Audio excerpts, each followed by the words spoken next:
Hello, everyone, and thank you so much for joining me for Daily Spark TV. You guys know who I am. I'm Dr. Angela Butts-Chester, and you know what I like to do on my show. Say it with me. I want to enlighten, inspire, and empower you to become your best self.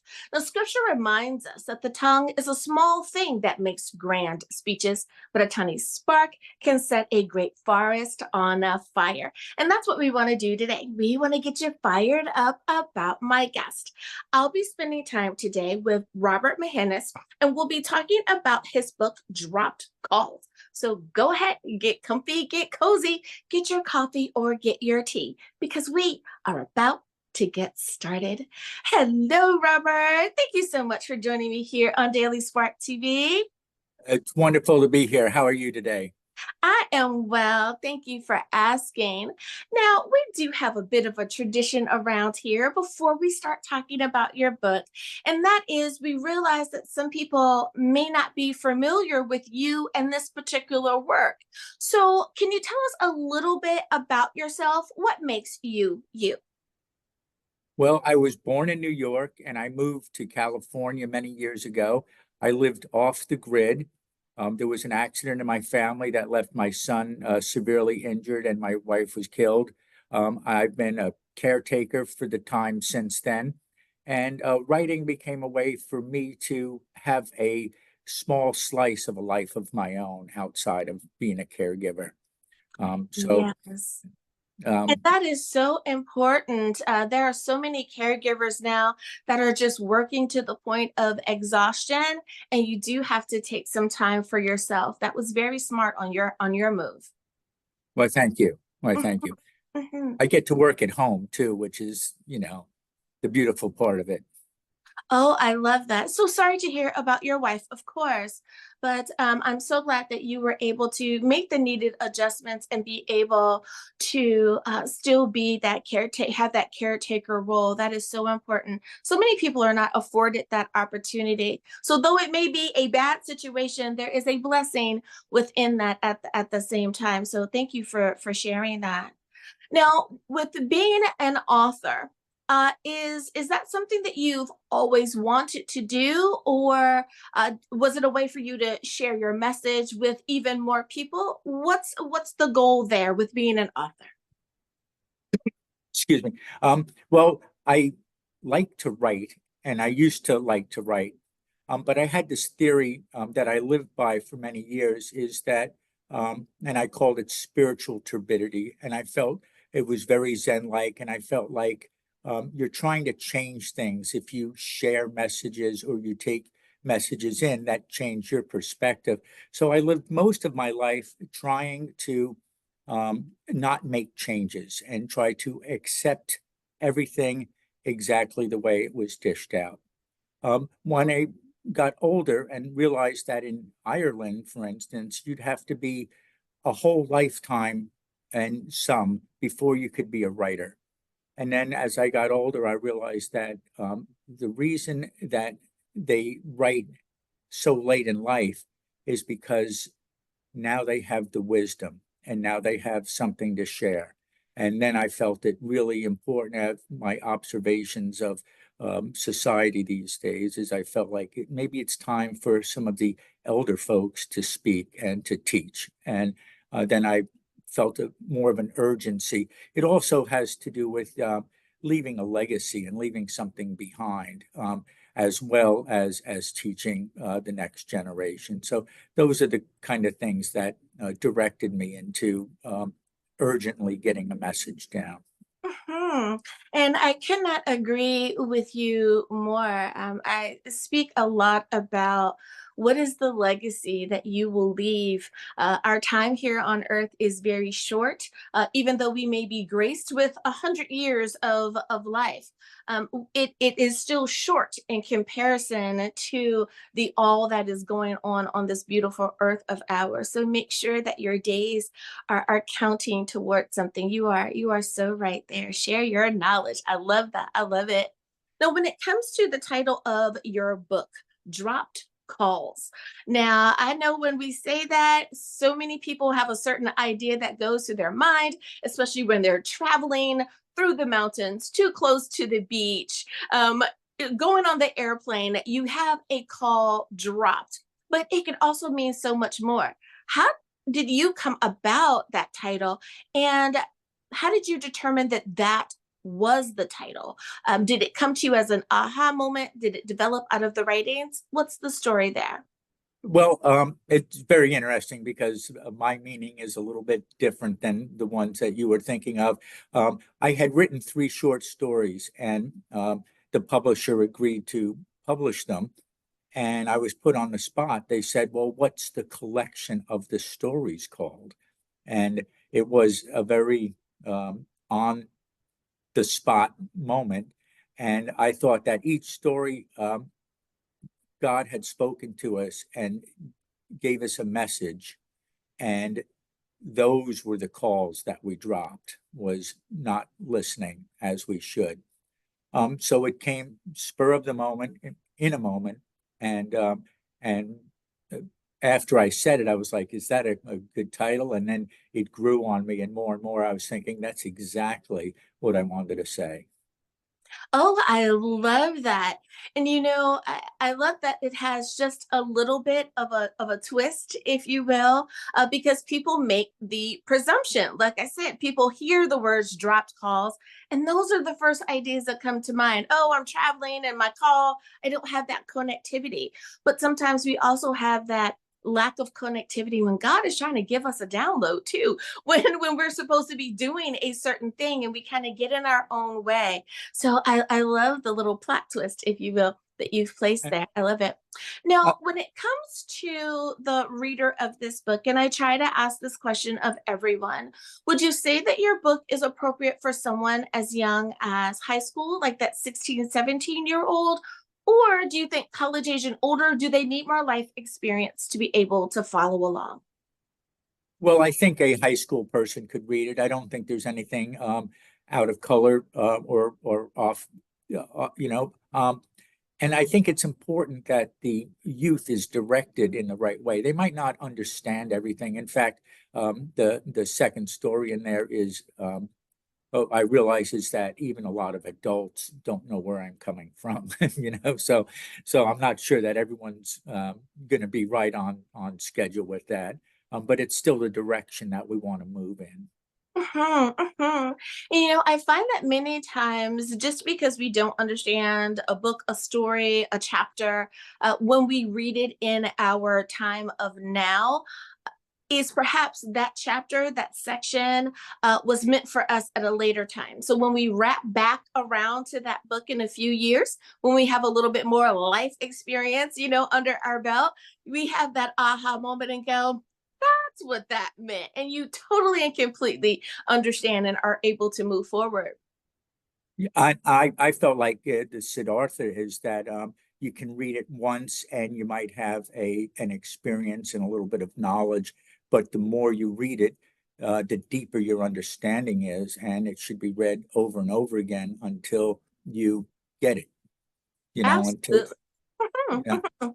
I agree with you. A really good book, I think, draws us in anyway. So that is a great idea to put that into everyone's understanding.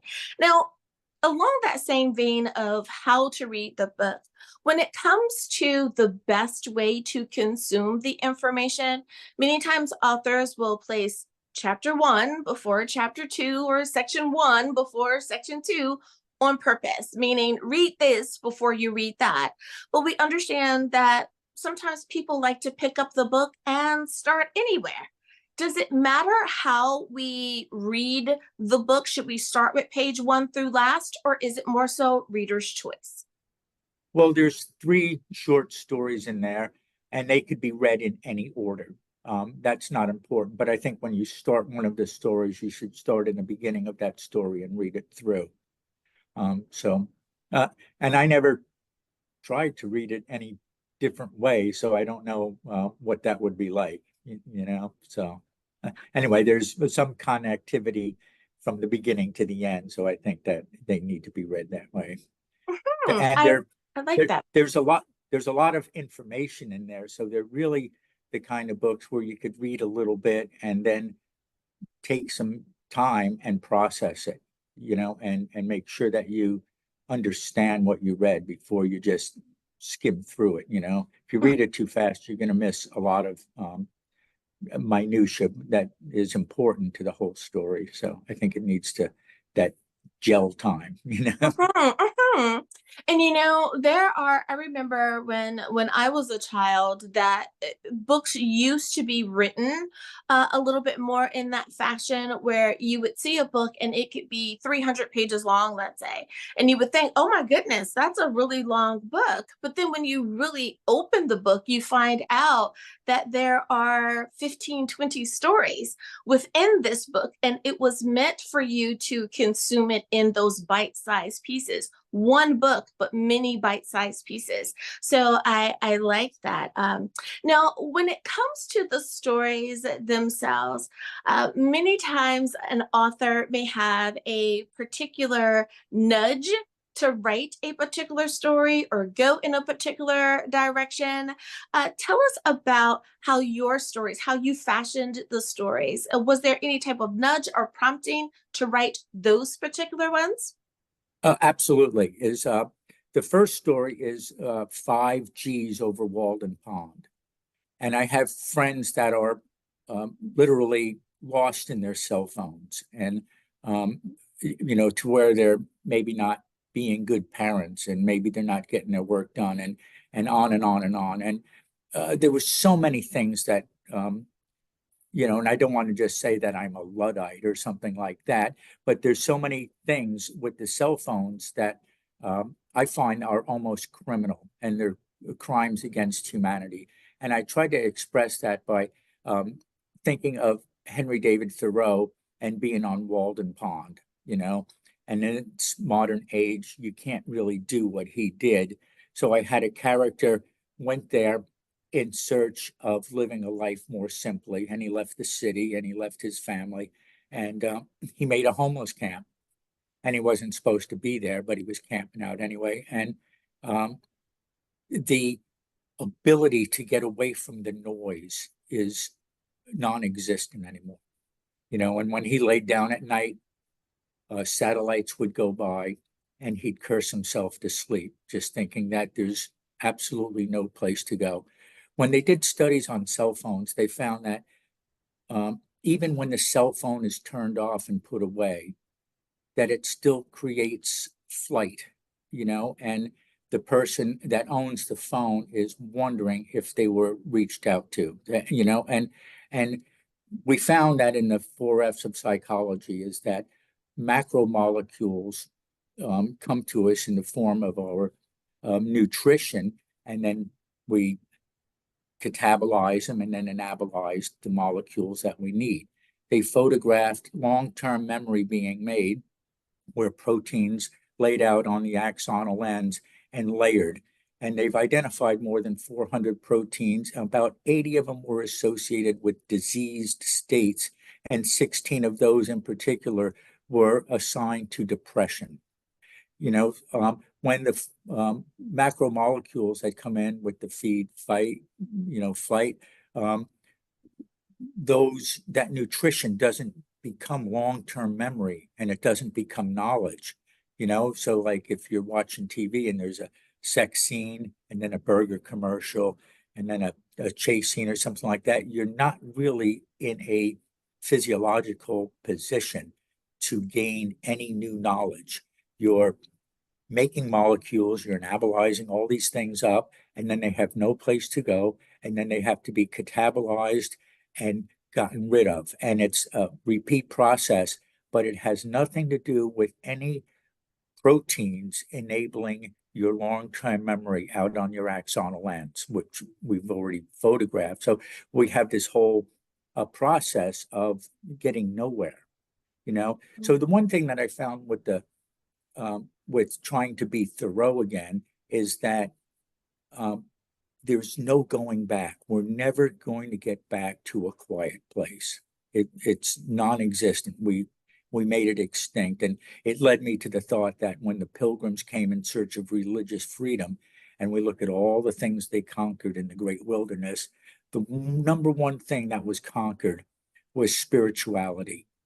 And they actually did away with it, with the Protestant work ethic, with taking the Indians' land from them. And then we go into modern times, and whether it's psychedelic drugs or large revival meetings, they serve the ego in disguised as a spiritual experience.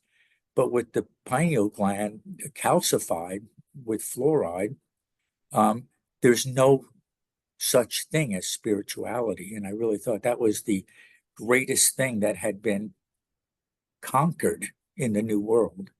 Oh, I tell you, you're giving us something to think about. And what a great moment, because it is time for us to take a break. Now, of course, your book is available on Amazon or wherever books are sold. But if someone wants to reach out to you or keep in contact with you, what's the best way to do that? Well, the Facebook page is Robert McGuiness Books, and I'm available there. There's also a page, author Robert McGuiness as well. Either one of those will get direct to me. I love it. Alrighty, everyone. Now you know where you can get a copy of the book and how to stay in contact. We'll be back right after this.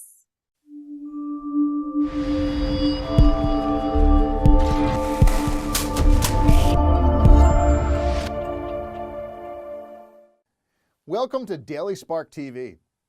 Are you an author with a faith-based book? Be a guest. Serious about your product or service and want to try something new? Sponsor an episode. I see you're ready to get started. So visit drangela.chester.com. Thanks again for watching Daily Spark TV.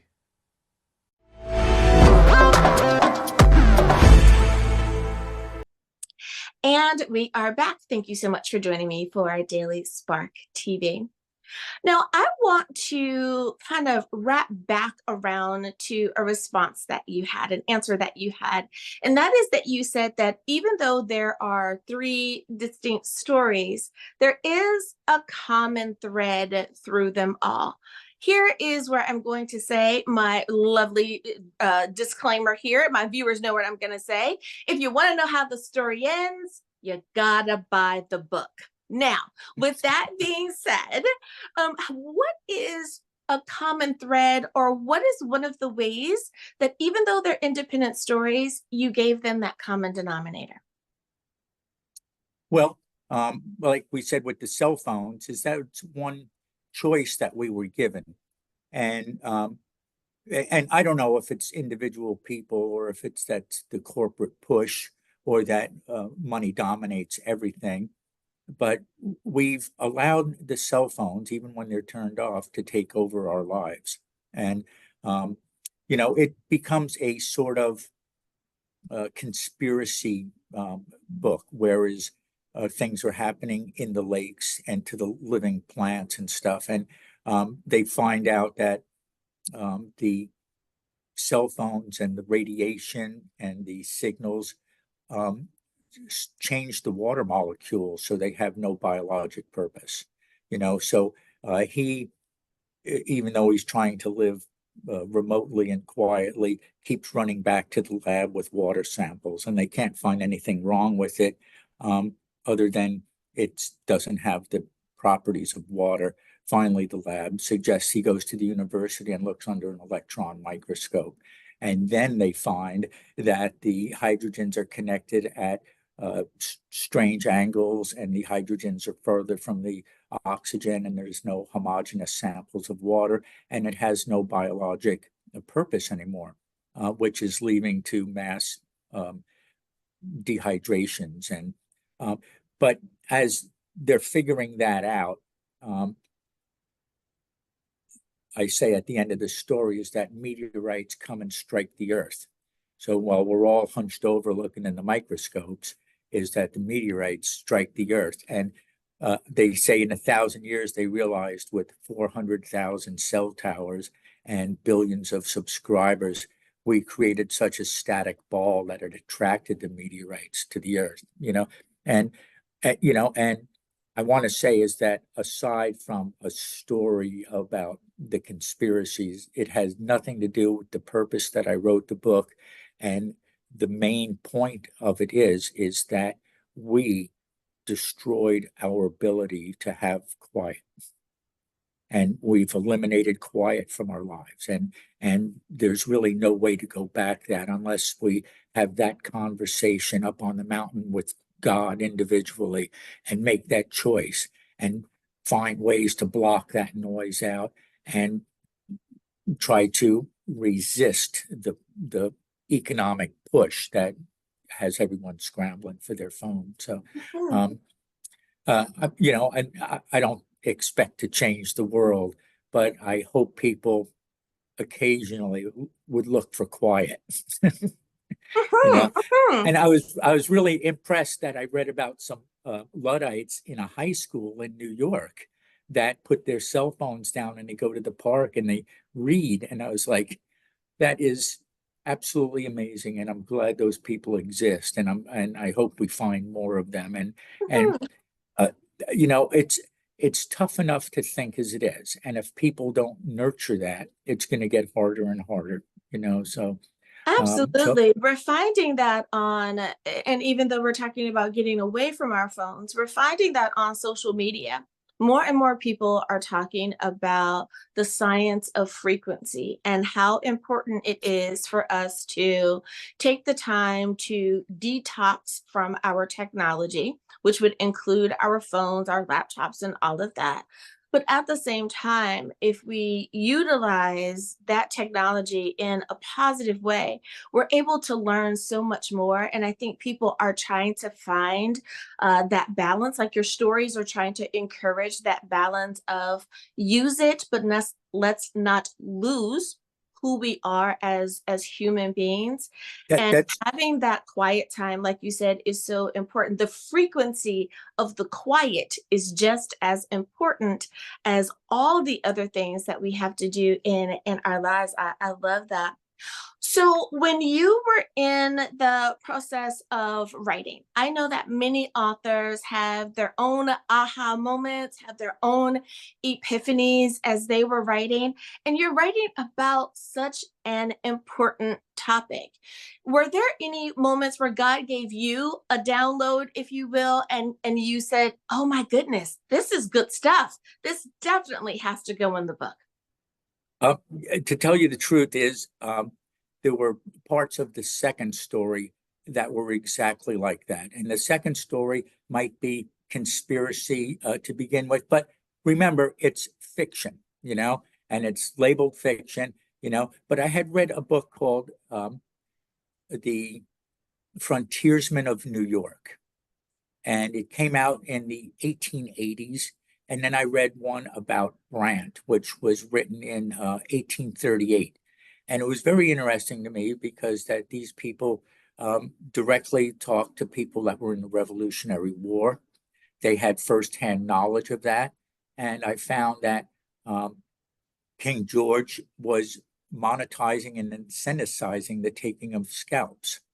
And Brant was half English and half Indian, and he was a brave warrior. And he's a brilliant man too. As he spoke multiple languages, he was a brilliant man.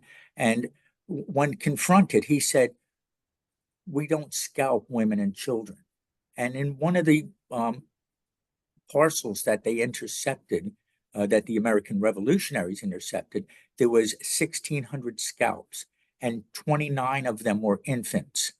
And I'm thinking, what does the king do with this stuff? And that's when the aha moment happened for me, is because in that story, I have a similar thing going on, and I have the autocrat behind his desk, and he's receiving gifts of these types of things. And I'm thinking, as Mao said, every revolution is a just war.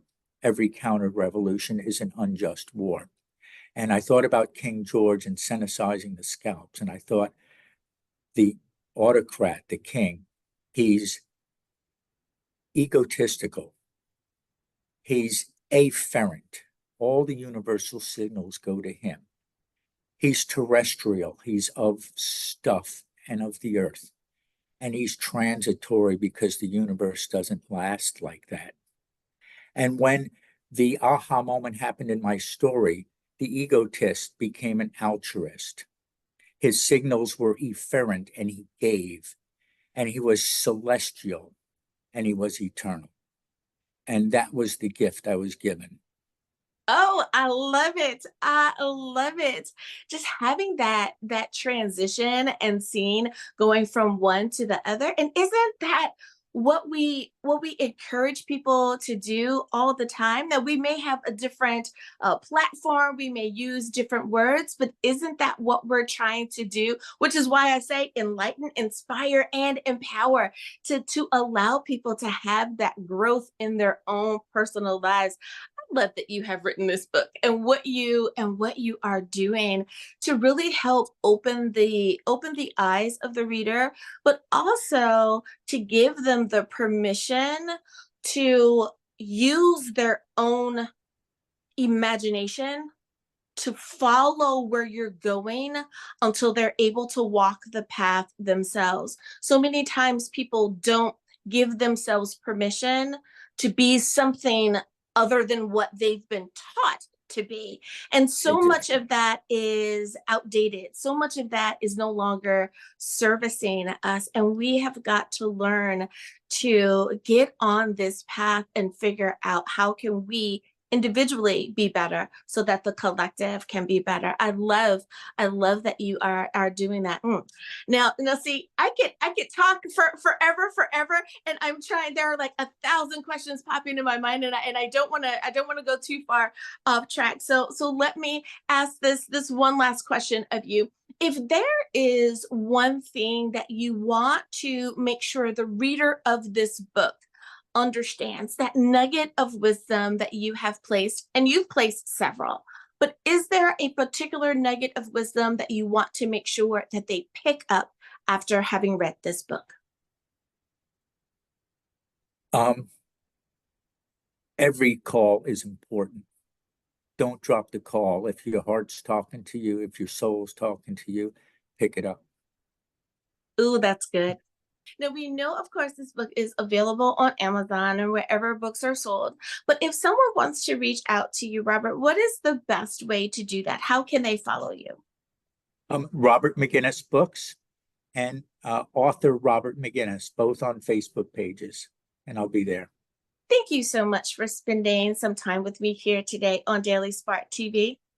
Thank you for having me. I really enjoyed it. Thank you very much. Absolutely, absolutely. And viewers, thank you for spending some time with us here today as well. I hope that we have enlightened, inspired, and empowered you once again today. As always, may the Lord continue to shine his face upon you. May you receive his grace and his mercy in all that you do. Until next time, everyone, remember that you are blessed in the Lord. Have a great day, everyone.